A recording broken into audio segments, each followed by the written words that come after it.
আলমারির প্রথম থাকে রাখলো সে নীল রঙের শাড়িতে।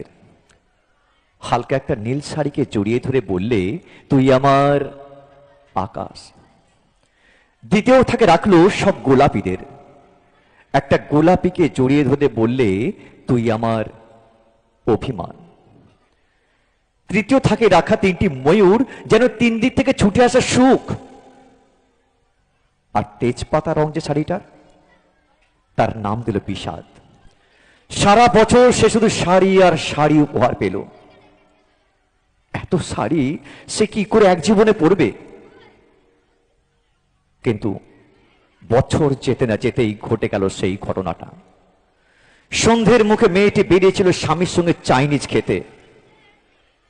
কাপড়ে মুখ বাঁধা তিনটি ছেলে এসে দাঁড়ালো। স্বামীর তল পেটে ঢুকে গেল 12 ইঞ্চি। উপর থেকে নিচে, নিচে বেঁকে ডান দিকে যাকে বলে এল, পড়ে রইল খাবার।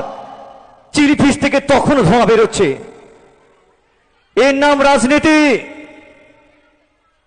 বলেছিল পাড়ার লোকেরা। বিয়েতে একান্নটা শাড়ি পেয়েছিল মেয়েটা।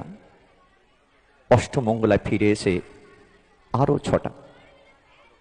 একদিন দুপুরে শাশুড়ি যখন ঘুমিয়ে, সে তার সমস্ত শাড়ি বের করে 6 তলার বারান্দা থেকে উড়িয়ে দিল নিচের পৃথিবীতে। শাশুড়ি পরিয়ে দিয়েছেন তাকে সাদাকে থান। 19 বছরের একটা মেয়ে, সে একা। কিন্তু সেই থানও এক ঝটকায় খুলে নিল 3 জন পাড়ার মোড়ে।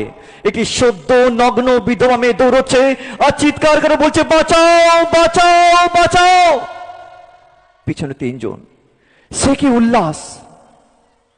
নির্বাক পাড়ার লোকেরা। বিয়েতে 51টা শাড়ি পেয়েছিল মেয়েটা। অষ্টমঙ্গলায় ফিরে এসে আরো 6টা।